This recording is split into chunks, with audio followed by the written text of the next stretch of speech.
Hello students, welcome to my channel physics chemistry अध्ययन। आज मैं फिजिक्स का बहुत ही इम्पॉर्टेंट टॉपिक लेकर आया हूँ और वो है मैकेनिक्स। ये मैकेनिक्स बच्चों बहुत ही ज़्यादा पजल करता है, काफ़ी परेशान करता है। ये इसका बेसिक कॉन्सेप्ट होना ज़रूरी है। इसी के लिए मैं इस वीडियो को लेकर के आया हूँ और इसको क्लियर करने जा रहा हूँ, जो कि बहुत इजी हो जाएगा। बहुत इजी वे में इसको मैं एक्सप्लेन करूँगा, समझाऊँगा। इसलिए ज़रूरी है कि आप वीडियो के एंड तक ज़रूर बने रहें। वीडियो को लाइक करें, शेयर करें और चैनल को सब्सक्राइब करना तो बिल्कुल मत भूलिएगा। तो आइए वीडियो को शुरू करते हैं।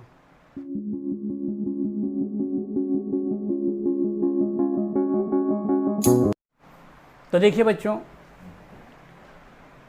मैकेनिक्स तो मैंने 3 सब ब्रांचेज में बांट दिया और वो हैं स्टैटिक्स, काइनेमेटिक्स और डायनेमिक्स। ये मैकेनिक्स जो है बच्चों, ये फिजिक्स का बहुत ही ओल्ड ब्रांच है ये, और इसको जो है आजकल स्टडी जो किया जाता है 3 सब ब्रांच में बांट के किया जाता है। तो देखिए बच्चों, इसमें स्टैटिक्स है, इसमें क्या चीज़ के स्टडी करते हैं? Equilibrium under the action of the external forces. किसी भी ऑब्जेक्ट के लिए स्टैटिक पोजीशन का इसमें स्टडी किया जाता है और उसके लिए सेवरल फोर्सेस उस पर अप्लाइड होते हैं, फिर भी ऑब्जेक्ट जो है वो स्टेशनरी में बना हुआ रहता है। तो इन सभी चीज़ों के स्टडी करने के लिए स्टैटिक्स को जो है यूज़ करते हैं। और अब इसके बाद जो है काइनेमेटिक्स काइनेमा से बना है बच्चों। काइनेमा का मतलब मोशन से है, लेकिन ऑब्जेक्ट का ऐसा मोशन जो विदाउट नोइंग इट्स कॉज, बिना कॉज के जाने बगैर जो है इसमें हम लोग स्टडी करते हैं मोशन के बारे में।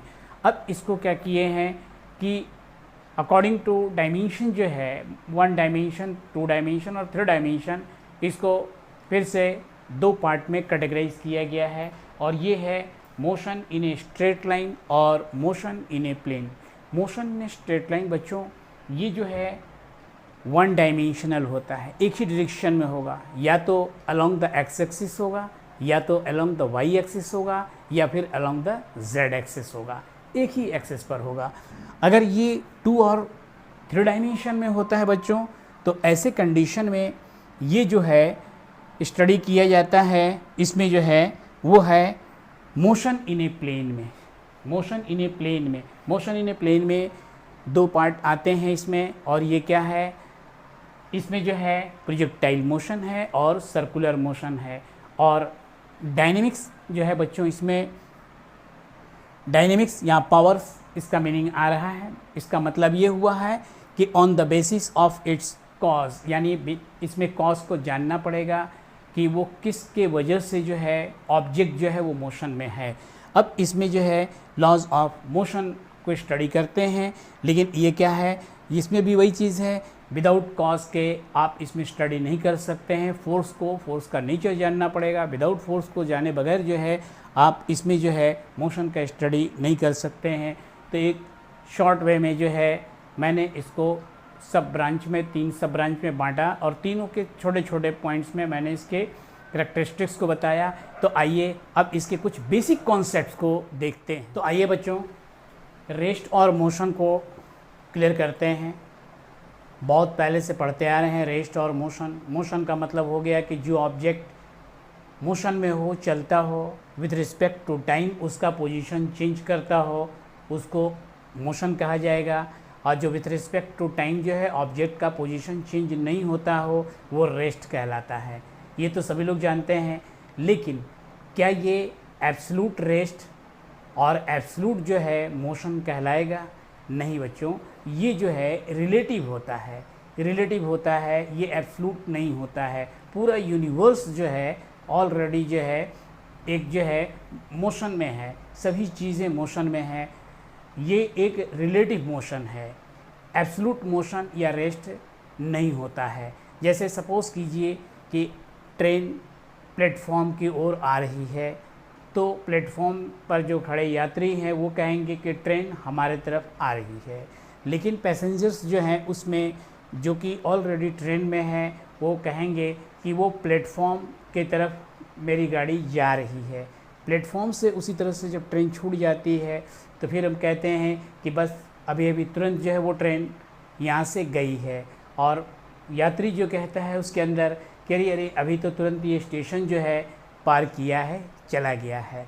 तो यही जो है रिलेटिव है। रिलेटिव का मतलब हो गया कि एक दूसरे के respect to, with respect to है बच्चों।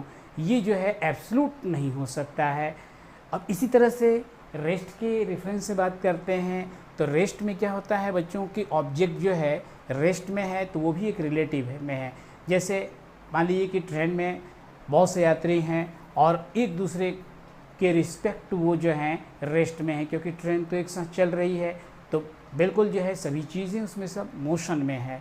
तो सब क्या है कि उसके अंदर एक दूसरे के रिस्पेक्ट टू क्या है, वो रेस्ट में है। लेकिन बाहर से देखने वाले के लिए सभी जो है वो मोशन में है।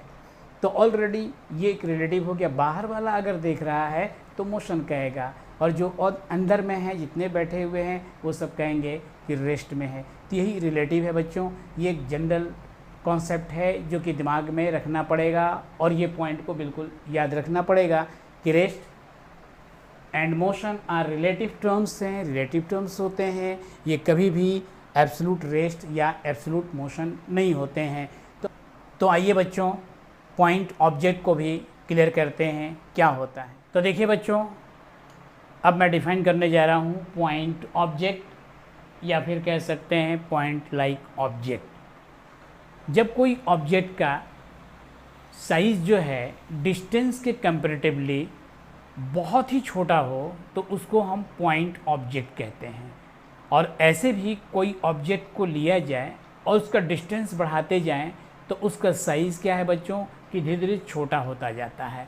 और जैसे जैसे डिस्टेंस को बढ़ाते जाते हैं विथ रिस्पेक्ट टू टाइम, वैसे वैसे वो और भी छोटा होता जाता है। सपोज़ कीजिए कि मैं इस को एज ए कंसिडर कर लिए कि एक ऑब्जेक्ट है, तो ये तो कंपैरेटिवली पॉइंट नहीं है, ये तो बड़ा साइज़ दिखाई दे रहा है। अब मैं इसे दूर जा रहा हूँ, ये छोटा होता जाएगा, छोटा होता जाएगा। एक समय ऐसा आएगा, एक टाइम ऐसा आएगा, जैसे दूर जाएंगे उससे छोटा हो जाएगा, उससे छोटा हो जाएगा, उससे छोटा हो जाएगा, उससे छोटा होता जाएगा। और ये धीरे धीरे बच्चों इतना छोटा हो जाएगा कि just appears like a point. तो ये इस तरह से ये ऑब्जेक्ट इतना बड़ा था। जबकि आप डिस्टेंस को बढ़ाते चले गए तो यही कहलाएगा पॉइंट ऑब्जेक्ट। ये कहलाएगा पॉइंट ऑब्जेक्ट। जैसे ये कि क्या स्टार एक पॉइंट की तरह है, या क्या स्टार का साइज़ एक पॉइंट की तरह है? नहीं है। तो अपीयर कैसे हो रहा है? एज ए पॉइंट, क्योंकि ये डिस्टेंस बहुत बड़ा है।